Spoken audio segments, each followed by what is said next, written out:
about the Anglo-Irish. Unlike the original Irish, a race ancient enough for their beginnings to be lost in the murk of prehistory and sentimental inaccuracy, the origins of the Anglo-Irish are easy to trace. Anyone who came from England after the Reformation is Anglo-Irish.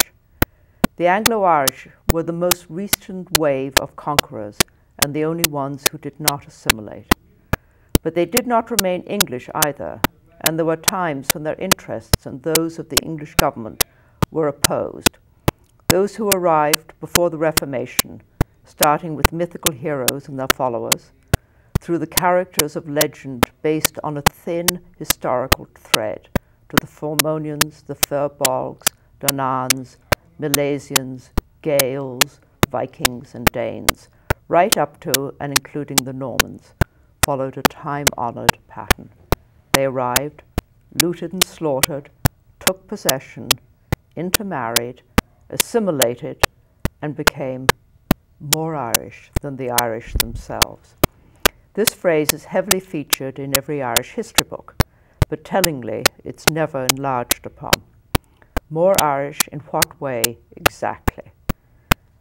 However much one loves the Irish and is enchanted by their Irishness, one can only be dismayed by the thought of a new wave of immigrants displaying exaggerated forms of already fairly extreme behavior.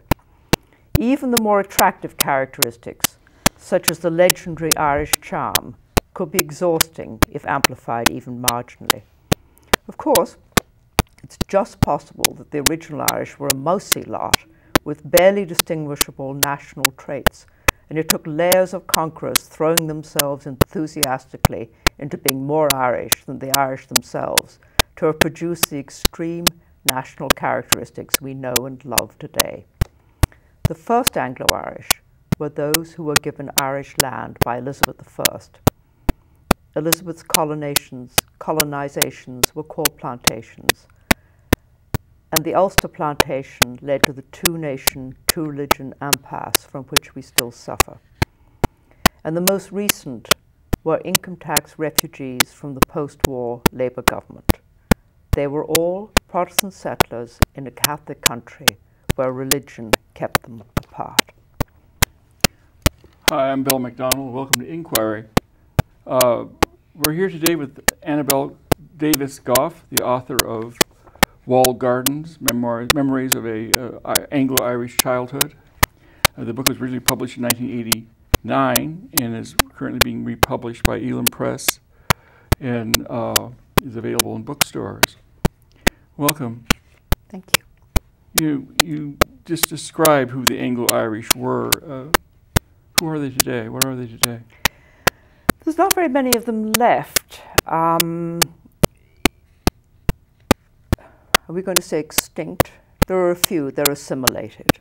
Ireland is no longer the divided, we're talking about the south of Ireland, of course, the Republic. It's no longer the divided country that it was when I was growing up, the division there being Catholic and Protestant. The church has less influence. Conventions in society have moved to a less rigid form, and intermarriage, for instance, between Catholics and Protestants, which was very rare and extremely frowned on when I was growing up, is now a perfectly normal thing. I was born in what was really the first generation of Anglo-Irish Protestants, born after independence. I mean, my parents were born into Ireland, which was part of England, in a sense, and grew up during, first of all, the Free State, which later on became the Republic.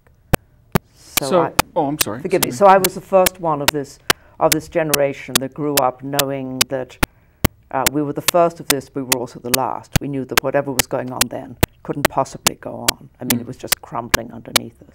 Right. And you mentioned that in one of your books.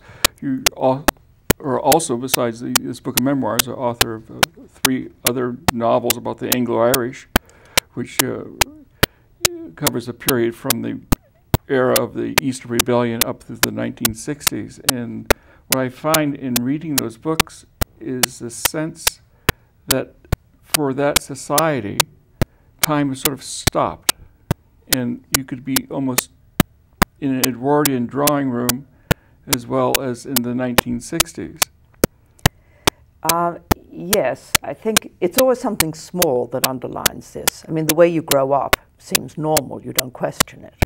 I'd been living in the United States for some years when a man who was 1 year older than I was telling a story about his childhood. He said, so I went into the kitchen and I got a soda out of the fridge. And I said, stop right there. We're already, I'm already unable to relate to that. I mean, apart from the fact that there weren't refrigerators in the 40s and 50s in Ireland. But the idea that a soda was something you would just go and help yourself to, as opposed to some slightly sinister, newfangled American treat that you might get every now and then. At the time, of course, one would have loved it. Looking back at it, I'm not sure that it's, you know, we've now moved to a stage where we encourage our children not to ruin their teeth with sugar carbonated drinks. You know, it's a tradition in the Anglo-Irish. It's they produce the greatest military leaders. The First and Second World War were both led by Irishmen.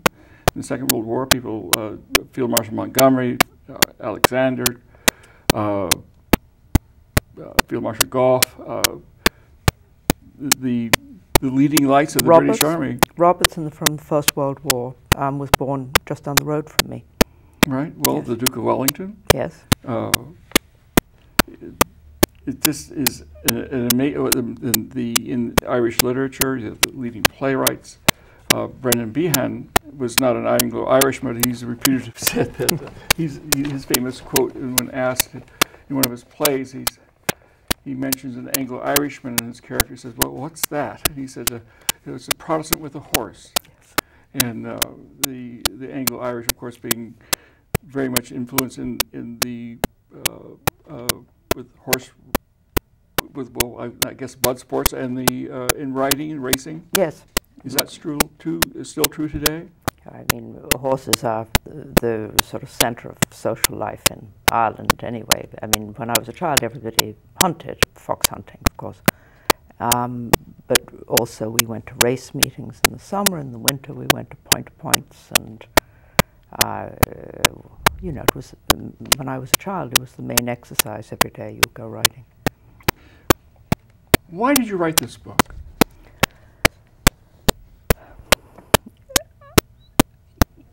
I know now why I wrote it, but at the time I didn't. It sort of comes clear as you go along. I wanted to be a writer, and I thought I should make notes of things that were even then going very fast. And my son, who was a very small boy, couldn't sleep, and he used to like somebody to stay with him. And I would sit on the floor outside his room with a big yellow pad, and I would just write down everything that I remembered about being a child. And essentially that's how the book came about.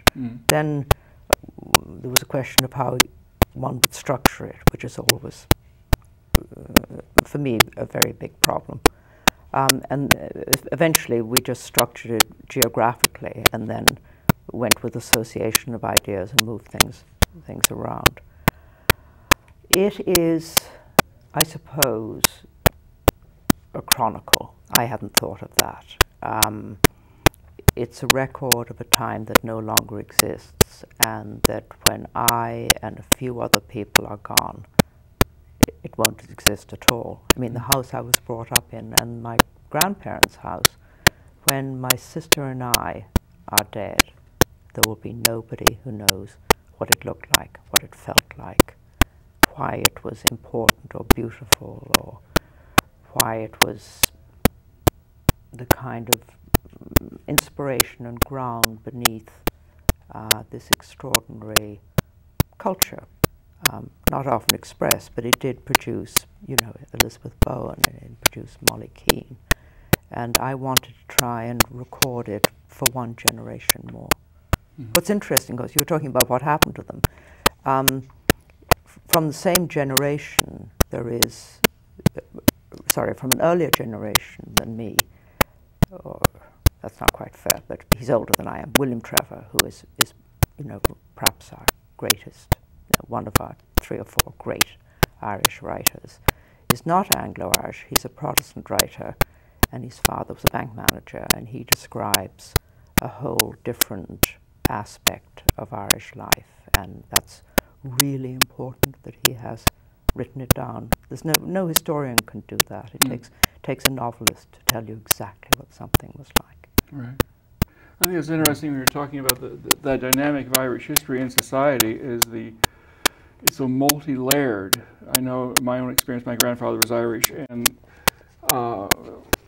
my father said that he grew up to hate both the English and the Irish Republican Army because his family had been policemen and soldiers, and one of my grandfather's brothers was, his family was burned out and killed by the Brotherhood or the IRA, and so he was burned out as a Catholic. Well, he was burned out because he was a policeman. Yes, but he was a Catholic who was a victim of this, right? Of these burnings that were traditionally, or are remembered as the big houses being burned. Right. But as I was going to say, though, because I know when De Valera died, I was with my grandfather, and I mentioned, oh, well, he certainly lived a long time. And my grandfather looked up and says, bile is a great preservative. But people, Americans especially, well, I suppose internationally, the generations just don't have that sense of the complexity of Irish history. I mean, you have such the people are of the impression that when one is talking about Irish Protestants and Roman Catholics, you're talking about one set, because the Anglo-Irish actually, although they were Protestant, it was a very, very small part of the existing Protestant population of Ireland. Yes. It didn't take into consideration the Scotch-Irish or the dissenting Irish, or which Irish merchant classes, and a very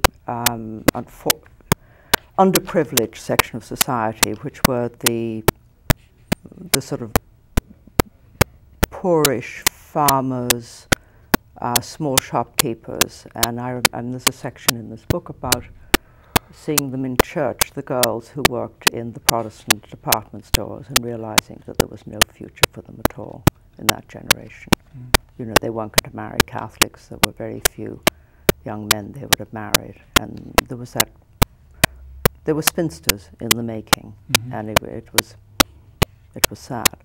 I mean, when you were saying about the complication of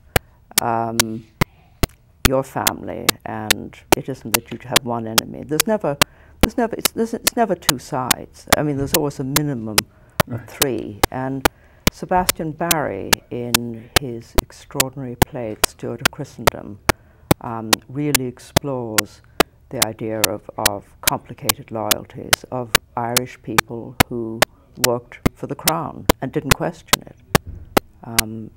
And then, you know, the Free State came, and then there was a civil war, and that further complicated it.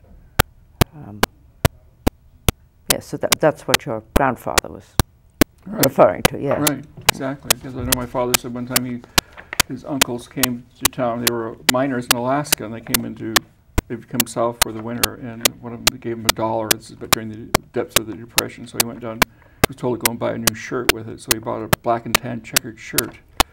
And he came back to the house. They wouldn't let him into the house, so he took it back. The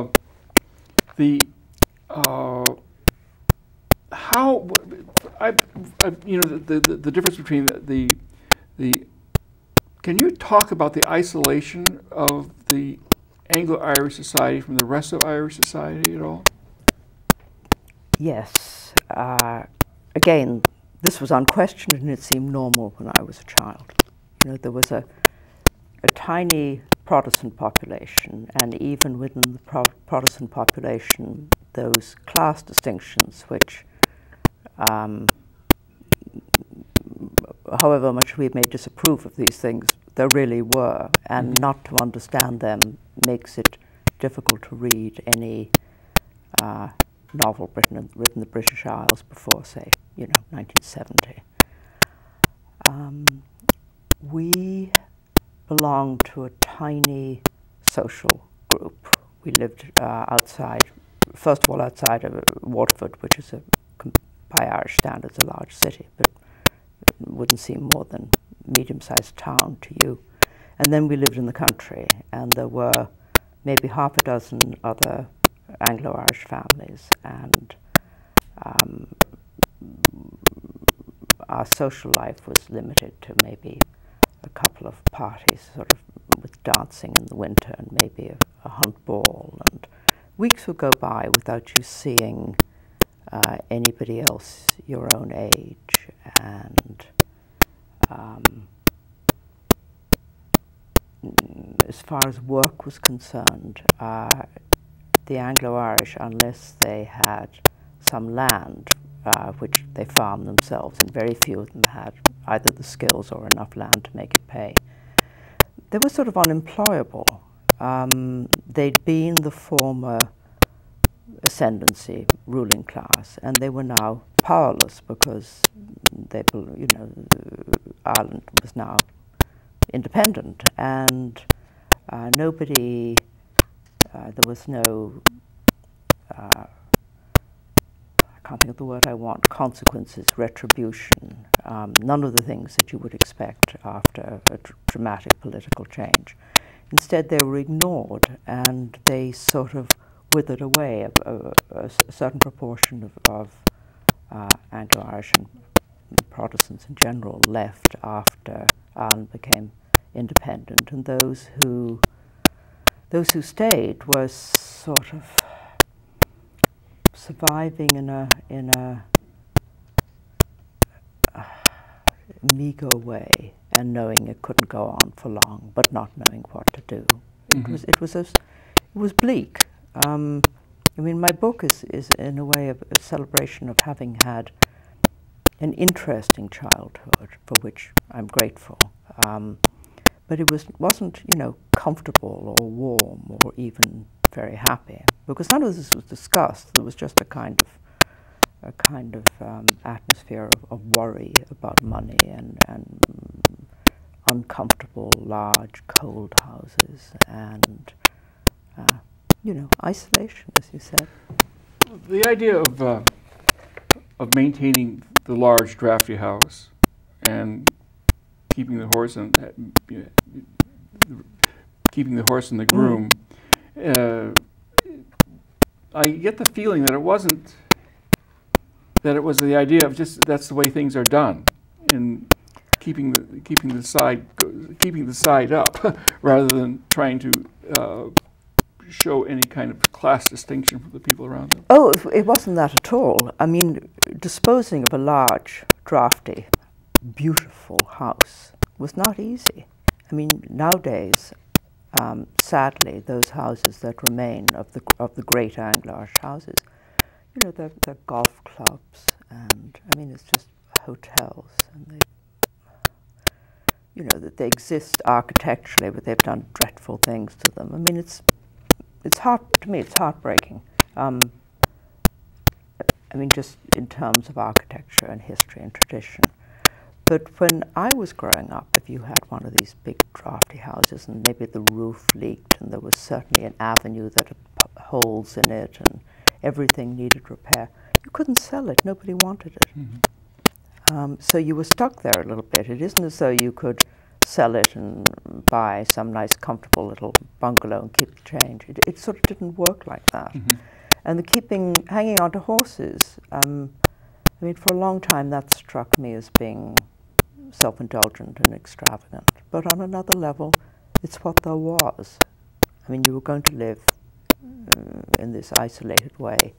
It was the one thing that was a pleasure. It was a social life, and part of a tradition. The part of that isolation, I believe, from reading your books and other sources, was the fact that highly educated Anglo-Irishmen weren't really allowed from, or almost barred from participating in the educational system in Ireland because they couldn't, unless they spoke Irish. Well, you needed to get to get most jobs in Ireland. You needed to have passed your exams in Irish. I don't know that I met a great many what we would think of as highly educated Anglo-Irish, but you might have been to, you know, a good English public school, i.e. private school, and you wouldn't have any Irish. They weren't going to be part of the future of Ireland in any way or another. I mean, for a government job, you actually just couldn't do it without the Irish. But then there was a gap in religion, and there was a gap in, you know, the old, you know, the way people have been to school together, they've grown up together, they do business together. There was that gap just sort of isolated them. Nobody did anything terrible. They just ignored them. I know, and I believe it's in your book, The Dower House, one of the characters is talking to the primary character in the book, and he was saying that there was enough left for his father's generation and something to keep his generation going, but after that there would be nothing left. Yes. And that was about the Ireland in the 1960s. And we were talking earlier today, and you were saying that not only has what you have described in your memoirs disappeared, but what was left of the Anglo-Irish when you wrote the book in 1989, or when it was published in 1989, that has mostly disappeared also. It's changed tremendously in the 19 years since this book came out. To start with, Ireland is now affluent in a completely different way. A lot of money poured in, you know, with the European Economic Union, and in fact, some of the old houses now have passed into some of the new Catholic families that have been successful over the last couple of generations. And what's wonderful is to see how many of the houses have been restored, and even more than that, to see beautiful gardens put in. Because of course, once something's made into a hotel or golf course, there's sort of rather municipal-looking flower beds instead of these beautiful, you know, and sometimes famous gardens. So that's changed. And of course, there's no gap between Catholics and Protestants anymore. And that's sort of wonderful. I mean, my sister lives in Dublin, and the majority of her friends are Catholic. Couldn't have happened when we were growing up. It's, I know my own experience growing up, we're basically the same generation, is that I was just at the end of that period in Roman Catholicism, in any case, where you were advised not to socialize with other children who were not Catholics and are Jewish. And it was a different time for all of us, really. We have a few minutes left. Could you do another reading for us before we read a little bit just about from the beginning chapter? There's a section about what Ireland is. I'm going back to Dublin, to my mother's house after my father's died. I've chosen to live my adult life away from my own country. Despite nostalgia and even occasional homesickness, it is not a choice I regret, but there is a feeling of peace which starts when the airplane gets close enough to the land for me to see not only the essential damp greenness of Ireland, but the trees grow lopsided, their irregular shapes formed by the prevailing wind. Recognition and memory. Going home. It would be sentimental and untrue to say that I have more in common with my average countryman than I have with my friends in New York. Not more or even as much, but something small and important. Memory and knowledge.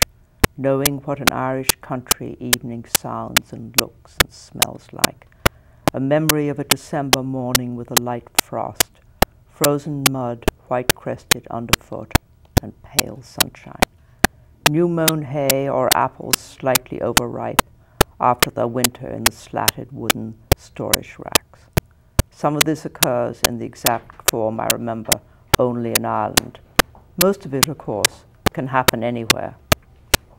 But the smell of tomatoes every year in our garden in Connecticut reminds me not of the previous summer, but of my father in the greenhouse nipping off the small, pungent green shoots between a stained thumbnail and forefinger. There is a feeling of relief which I suppose comes from knowing that I am among people who make the same associations with the sea, a gentle rain, and the sounds of corncrakes and crows, sea pinks and Christmas roses, the Angelus, cowslips and salmon ladders, crumbling Georgian houses and solid ancient ruins, overgrown canals and miles of empty wide golden beaches, fuchsia growing wild in the hedges of West Cork, the other side of the same dusty August road, a hedge of honeysuckle and wild roses, a gap through a crooked handmade gate, shows a pond covered with water lilies, and so forth. Well, thank you so much. I want to thank you for coming and being on the show. It's a real pleasure. It's about a fascinating example of society in transition, and as you have said to me many times in your quote, what is it, many things? Oh, Yeats. Where Yeats says, many ingenious, lovely things are gone.